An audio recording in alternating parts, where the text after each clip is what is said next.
এবং মুসলিম মুমিন যারা তাদেরকে উদ্দেশ্য করে আল্লাহ বলছেন, হে মুমিন বান্দা বান্দিরা, কু আনফুসাকুম, তোমরা তোমাদের নিজেদেরকে বাঁচাও, ওয়াহলিকুম, এবং তোমাদের পরিবার পরিজনকে বাঁচাও, নার, আগুন থেকে, জাহান্নামের সেই দগ্ধ আগুন থেকে, উত্তপ্ত আগুন থেকে তুমি নিজেকে বাঁচাও, তোমার পরিবার পরিজনকে বাঁচাও। ওয়াকুদুহান নাস ওয়াল হিজারা, যার জ্বালানি হিসেবে ব্যবহার করা হয়েছে, জাহান্নামের আগুনের জ্বালানি হিসেবে ব্যবহার করা হবে মানুষ এবং পাথর। মানুষ এবং পাথর হবে জ্বালানি। সুতরাং কি ভয়াবহ একটি পরিস্থিতির সৃষ্টি হবে সেদিন।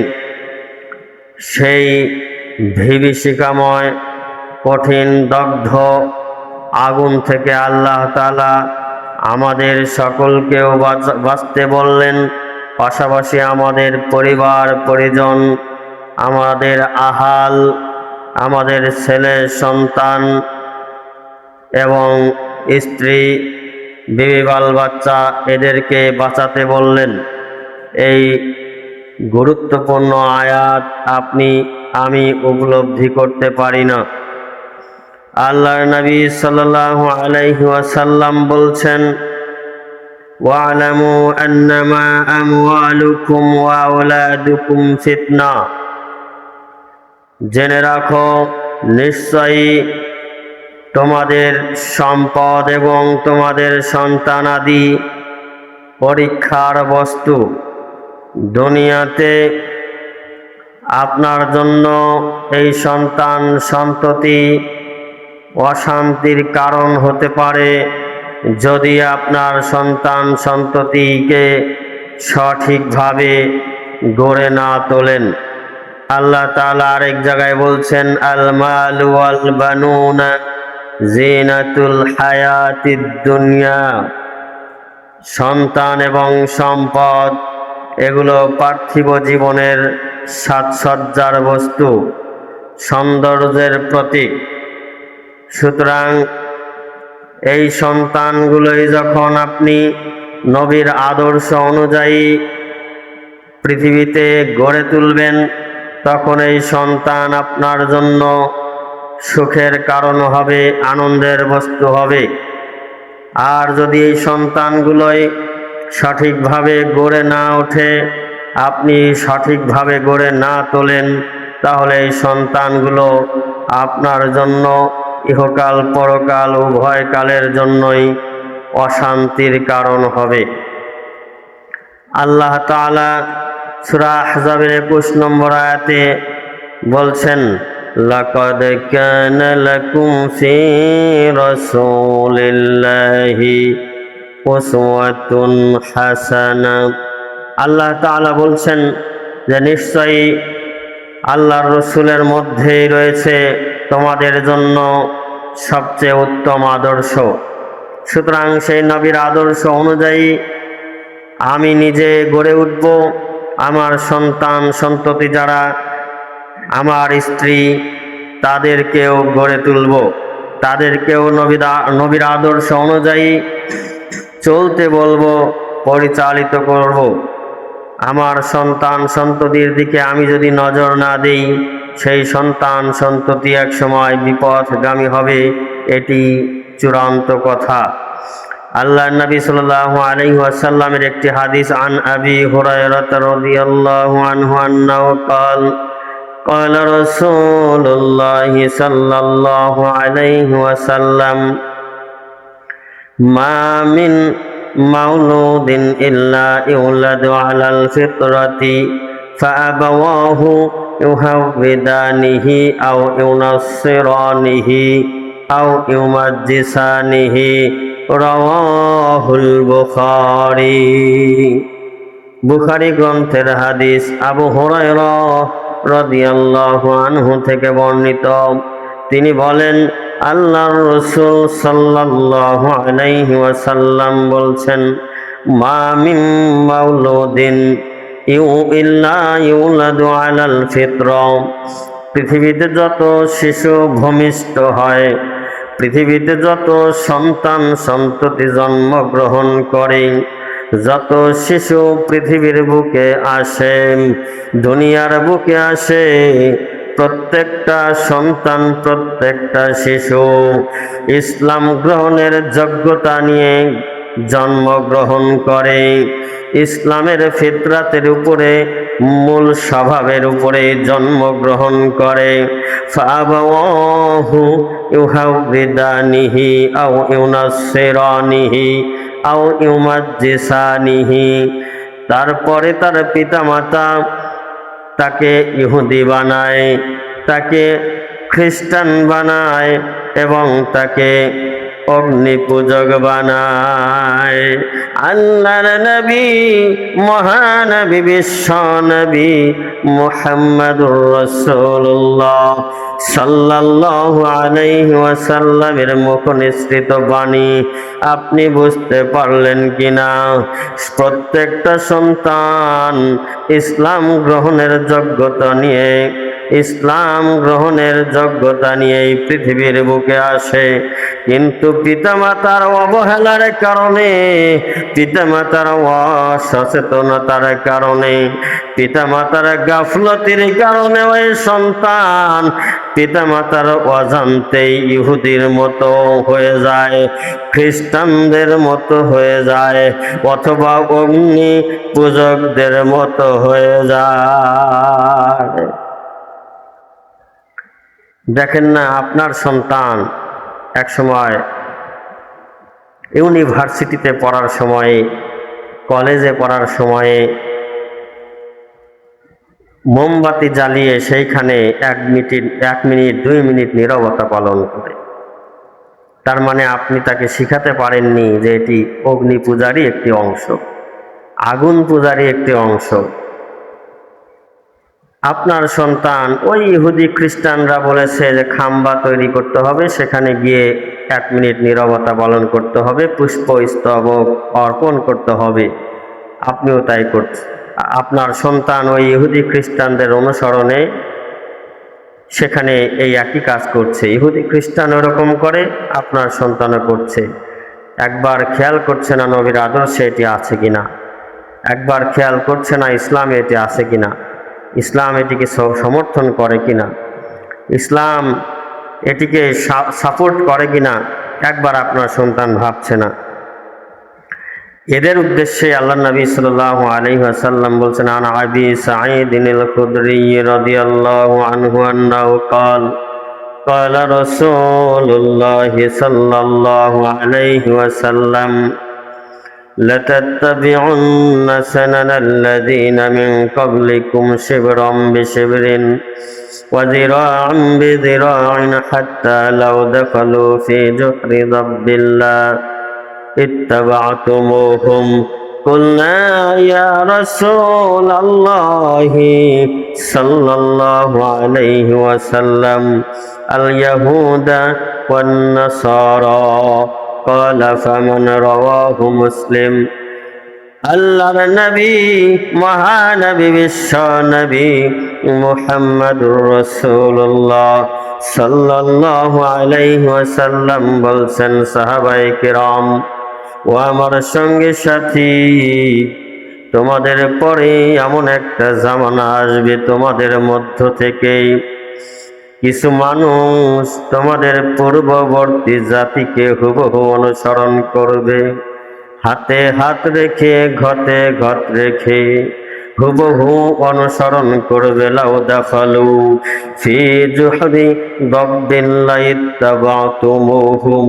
ও আমার সাহাবায়ে কিরাম, ও আমার সঙ্গী সাথী, এমন কি ওই পূর্ববর্তী জাতির লোকেরা যদি গুইসাপের গর্তের ভিতরে প্রবেশ করে, তবুও তোমাদের পরবর্তী ওই প্রজন্মের লোকেরা আমার উম্মতের ভিতরের কিছু লোকেরা তাদেরকে হুবহু অনুসরণ করতে গিয়ে ওই গুইসাপের গর্তের ভিতরে প্রবেশ করবে। একবারও ভাববে না গুইসাপের গর্তটা আমাদের জন্য ক্ষতিকর। গুইসাপের গর্তের ভিতরে যদি প্রবেশ করে গুইসাপ কামড় দেবে, আমাকে ক্ষতি করবে।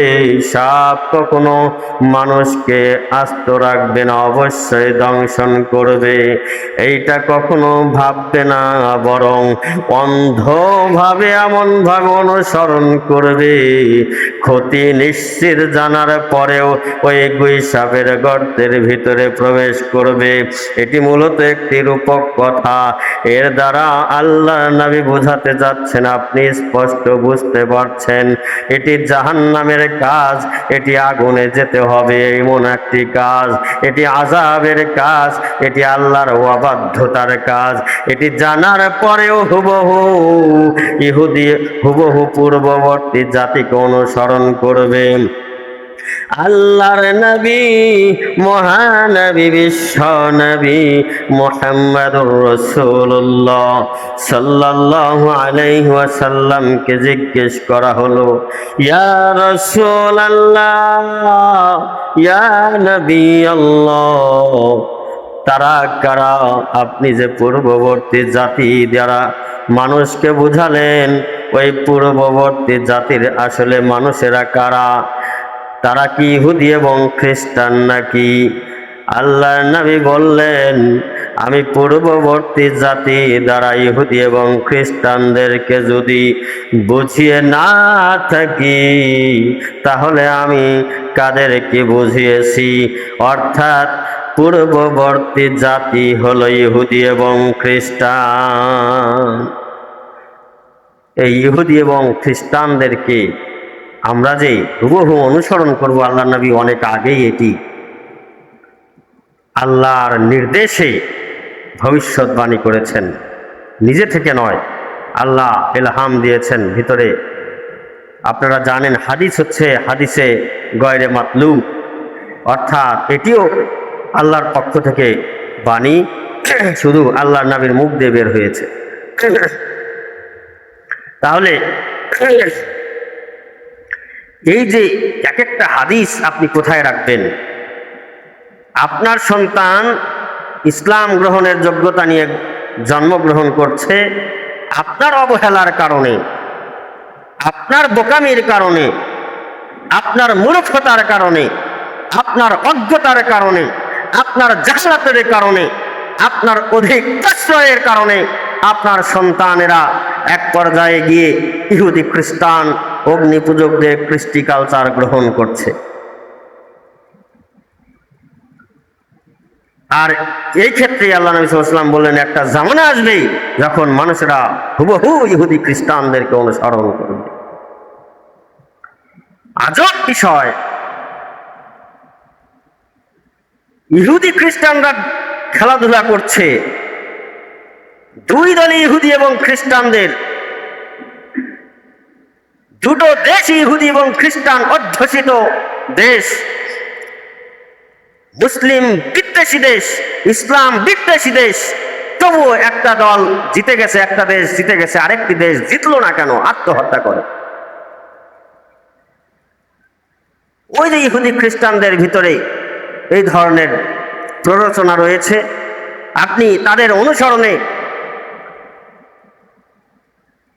মুভি দেখছেন, মুভির ভিতরেই দেখবেন একটা সময় নিজের জীবনকে নিজে শেষ করে দেয়।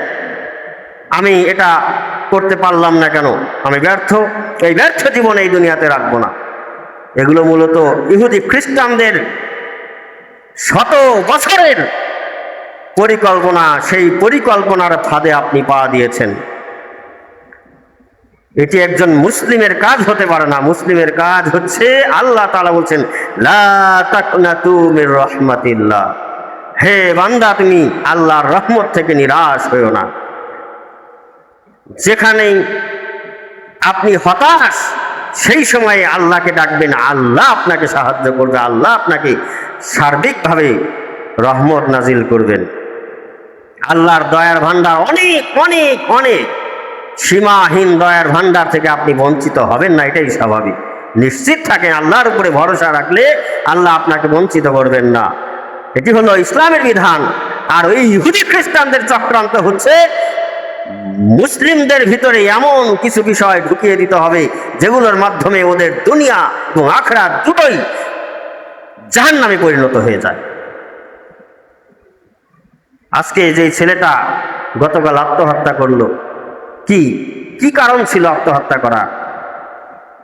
তার যে কারণে আত্মহত্যা করলো সেই কারণটাও অবৈধ।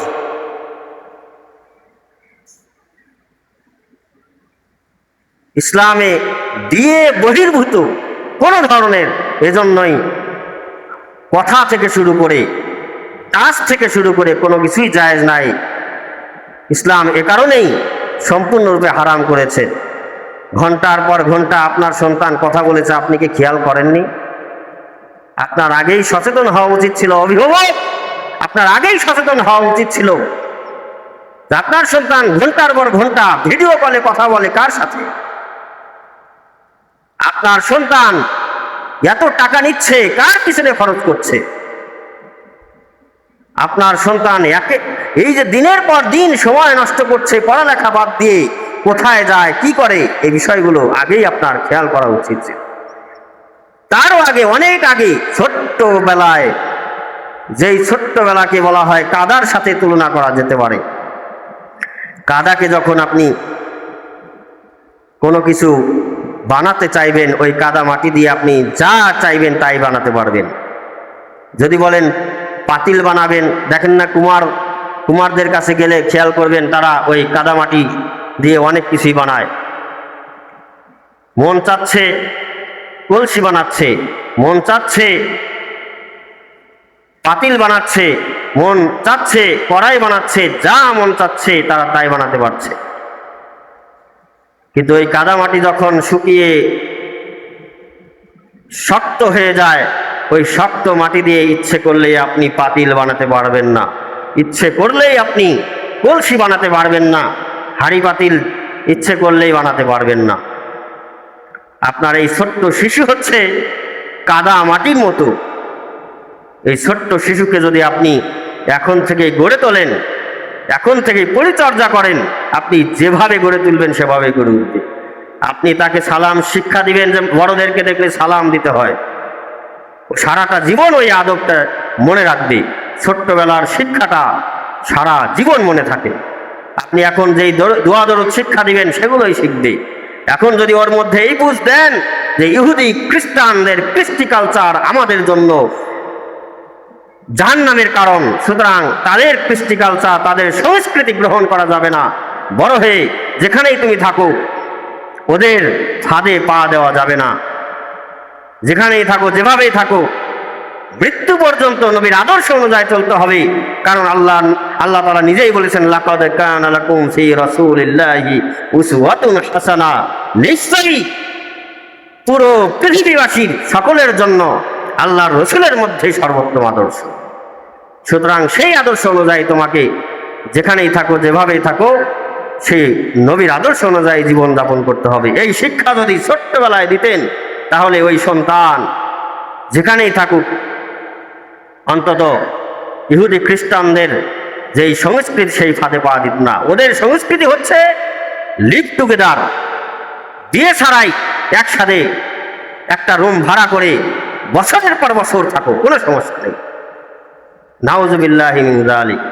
ওদের ওই ইহুদি খ্রিস্টানদের চক্রান্ত, ষড়যন্ত্র, ওদের সংস্কৃতি হচ্ছে যে মুসলমানদের ভিতরে এই আকীদা দিয়ে দাও যে পুরুষে পুরুষে ব্যভিচার করা যায়, নারীতে নারীতে ব্যভিচার করা যায়।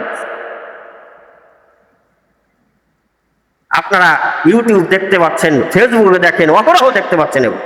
কয়েকদিন আগে টাঙ্গাইল না কোন জেলায় যেন সরাসরি এই সমকামী নারী সেজেছে। পুরুষ ছিল, পরে ডাক্তারের মাধ্যমে নারী হয়েছে। তাহলে এরপরে ওই নারী সেজে সুন্দর করে এমনভাবে নববধূ সেজেছে, মনে হচ্ছে যেন সত্যি সত্যি নারী, অথচ পুরুষ। এই পুরুষ আরেক পুরুষের সাথে বিয়ে বসেছে, নাউজুবিল্লাহ। এটা আবার সমাজ ঘটা করে বিয়ে দিয়ে দিল। তাহলে কি বোঝা গেল? আল্লাহর নবী যে বললেন যে এমন একটা সময় আসবে তুমি ইহুদি খ্রিস্টানদের চক্রান্ত বুঝতে পারবে না, ষড়যন্ত্র বুঝতে পারবে না। ওরা যেভাবে চলে সেটাকেই মনে করবে এটাই মনে হয় নিয়ম, এটাই মনে হয় পদ্ধতি, এটাই মনে হয় আমার চলার পথ। ঠিক ওইভাবেই তুমি করার চেষ্টা করবে, মানে চলার চেষ্টা করবে। যে ঠিক এমনটাই হচ্ছে। একটা পুরুষের ইতিহাসটাও জানলো না যে অতীতে পুরুষ ছিল, ওকে বিয়ে দেওয়া যাবে না, একটা পুরুষের সাথে বিয়ে দেওয়া কোশ্চেনকালেও জায়েজ হবে না, এটা সমাজের লোকেরা খেয়াল করেনি। এজন্যই আল্লাহ নবী সাল্লাল্লাহু আলাইহি সাল্লাম বলছেন, আলা কুল্লুকুম রাঈন ওয়া কুল্লুকুম মাসউলুন আন রাইয়াতিহি। তোমরা প্রত্যেকেই দায়িত্বশীল, তোমাদের প্রত্যেককেই নিজ নিজ দায়িত্ব সম্পর্কে জিজ্ঞেস করা হবে।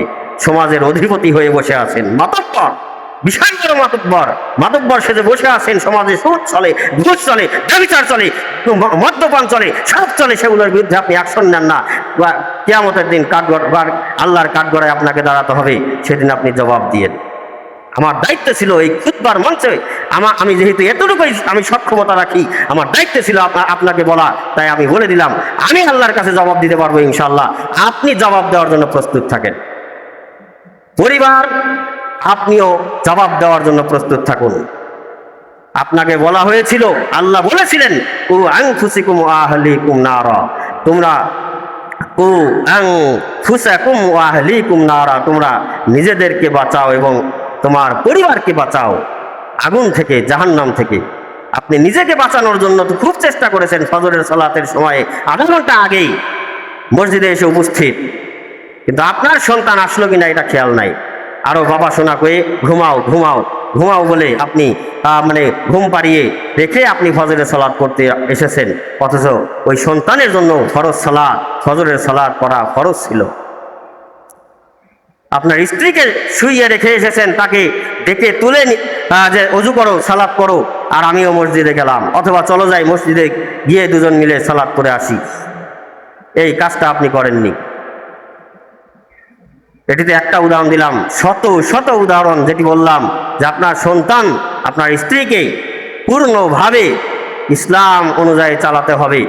আপনি যেমন ইসলাম অনুযায়ী চলবেন, ইসলামের বিধান অনুযায়ী চলবেন, ঠিক অনুরূপভাবে আপনার সন্তান এবং স্ত্রীকে সেভাবেই চালাতে হবে। যদি একটু এদিক সেদিক হয় তাহলে আপনিও প্রস্তুত থাকুন। আলা কুল্লুকুম রাঈন ওয়া কুল্লুকুম মাসউলুন আন রাইয়াতিহি, যে আপনারা প্রত্যেকেই দায়িত্বশীল, আপনাদেরকে প্রত্যেককেই নিজ নিজ দায়িত্ব সম্পর্কে জিজ্ঞেস করা হবে। ওই ছেলেটা দুনিয়া থেকে চলে গেছে অনন্তকাল, চিরস্থায়ী নয়। এই ব্যাখ্যায় হাদিস বিশারদগণ বলেছেন চিরস্থায়ী জাহান্নামী এটা নয়, অনন্তকাল জাহান্নামে থাকবে। পুড়তে পুড়তে একটা পর্যায়ে অনন্তকাল, দীর্ঘকাল জাহান্নামে পড়ার পরে ঈমান থাকার কারণে একসময় হয়তো জাহান্নাম থেকে জান্নাতে যাবে। কিন্তু এই যে ছোট্ট ভুল করার কারণে মরার পরেই জাহান্নাম, যেখানে আমরা 1 সেকেন্ড 1 মিনিট দুনিয়ার আগুন সহ্য করতে পারি না, এর চেয়ে শত কোটি গুণে বহু গুণে উত্তপ্ত আগুন অনন্তকাল কি করে সহ্য করবে এই ছেলেটা? শুধুমাত্র পরিবারের গাফলতির কারণে পরিবার ছেড়ে দিয়েছে, যেভাবে চলে চলুক। যেখানে প্রেম সম্পূর্ণরূপে হারাম, সেই প্রেম দীর্ঘকাল চলল, এই হারাম আবার হারামের উপরেই আবার মৃত্যুবরণ করল। আল্লাহ তাআলা, আল্লাহ নবী সাল্লাল্লাহু আলাইহি সাল্লামের হাদিস বলে যে এরকম ব্যক্তির জন্য দোয়া করা যাবে। এজন্য আমরা দোয়া করব, আল্লাহ তাআলা ওই ছেলেটাকে যদি মাফ করা তার কপালে থাকে তাহলে যেন আল্লাহ তাআলা মাফ করে দেন, আল্লাহুম্মা আমিন। তো আমরা এখান থেকে কি শিখব? এখান থেকে শিখব হচ্ছে যাবতীয় ইহুদি খ্রিস্টানি যে চক্রান্ত, ষড়যন্ত্র, এগুলো থেকে আমাদের সচেতন থেকে সেভাবেই চলতে হবে। আল্লাহ তো আগেই বলে দিয়েছেন যে শয়তান হচ্ছে প্রকাশ্য শত্রু, ইহুদি খ্রিস্টানরা আমাদের প্রকাশ্য শত্রু, এটা আল্লাহ তাআলা আগেই বলে দিয়েছেন। এবং পবিত্র কোরআনে কোনটা সঠিক, কোনটা ব্যাঠিক, কোনটা ঠিক, কোনটা ঠিক নয়, কোনটা আমাকে মানতে হবে আর কোনটা মানতে হবে না, এগুলো স্পষ্ট বলে দিয়েছেন। সেগুলো ব্যাখ্যা করে আল্লাহর নবীও বলে দিয়েছেন। সুতরাং আপনাকে নতুন মোড়কে ইহুদি খ্রিস্টানরা নতুনভাবে আপনাকে একটা কিছু দিবে, আপনি সেটা গিলে ফেলবেন। একটা দল জিতলো না, তার জন্য আপনি আত্মহত্যা করবেন। পাখি জামা পাবেন না দেখে আত্মহত্যা করবেন। এরকম অসংখ্য হয়েছে। ঈদের ভিতরে পোশাক দিবে না বলে আত্মহত্যা করবেন। জীবনটা এতটাই ঠুনকো, একটা বার ভাবলেন না যে মৃত্যু বরণ করাটাই আমার জন্য সমাধান নয়? যদি এমনটি হতো তাহলে এভাবে মৃত্যু বরণ করাতে কোনো আপত্তি ছিল না, আপনাকে উৎসাহ দিতাম যে সমস্যা নাই, জীবন হনন করো। যেহেতু দুনিয়ার মায়া ত্যাগ করছো, কষ্ট, নিজেকে কষ্ট দিয়ে, পাশাপাশি মরার পরই তোমার জাহান্নাম। হে যুবক, এই বিষয়ে খেয়াল রাখতে হবে। আল্লাহর রহমত থেকে নিরাশ হওয়া চলবে না, অবশ্যই আল্লাহর রহমতের উপরে ভরসা রাখতে হবে। আল্লাহ তোমাকে, যেখানে তুমি মনে করছো আমি শেষ, না, সেখানেই আল্লাহর রহমত শুরু। সেখান থেকে তুমি নতুন করে আবার ঘুরে দাঁড়ানোর যদি সাহস করো, আল্লাহর উপরে ভরসা করো, হাসবুনাল্লাহু ওয়া নি'মাল ওয়াকিল, আল্লাহ আমার জন্য যথেষ্ট, আর আল্লাহ তিনি কতই না উত্তম অভিভাবক। এই যে এই ছোট্ট দোয়াটি যদি তোমার দিলের ভিতরে আনতে পারো এবং সেই অনুযায়ী আল্লাহর উপরে ভরসা করে চলো, তাহলে এর চেয়ে উত্তমটা আল্লাহ তাআলা তোমাকে দিবেন। ওই যুবক যদি এই বুঝটা পরিবারের মাধ্যমে, সমাজের মাধ্যমে এই বুঝটা তার ভিতরে পূর্ণভাবে থাকতো, আমি ওই পরিবার এবং সমাজকেই দায়ী করব, কারণ ওই সন্তানকেই সেভাবে বুঝ ভিতরে দিতে পারে নাই বলে সে আকস্মিকভাবে ওই ধরনের দুর্ঘটনা ঘটিয়েছে। তো এই বুঝটাই আনতে হবে, সমাজকে আরও সচেতন হতে হবে, পরিবারকে আরও সচেতন হতে হবে। আপনার সন্তান কোথায় যায়, কি করে, কিভাবে চলে।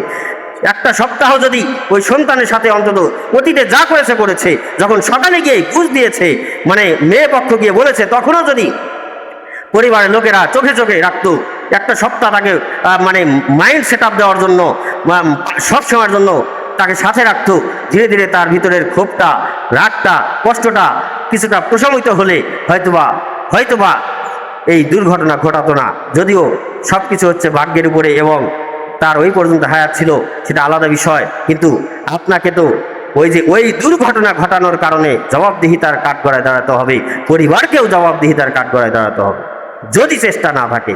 আল্লাহ তাআলা আমাদেরকে সঠিক বুঝার তৌফিক দান করুন, আল্লাহুম্মা আমিন। এজন্য আসুন আমরা যাবতীয় এই অনইসলামী কাজ থেকে দূরে থাকি, তাহলে ইনশাআল্লাহ আমাদের জীবন ইহকাল এবং পরকালে উভয়কালে সুন্দর হবে।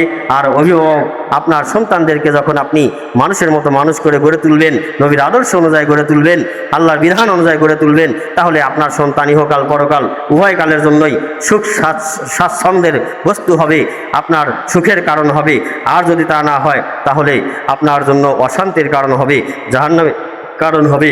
এজন্যই আপনাদেরকে, যেহেতু সাম্প্রতিক একটি বিষয় এই গ্রাম এবং পাশের গ্রামের একটি ঘটনা, এজন্য আপনাদেরকে সজাগ করার জন্য এই বিষয়ে খুতবা দিলাম। আপনারা আসলে এটিকে আলাদাভাবে নেওয়ার কিছু নেই, আপনাদেরকে সজাগ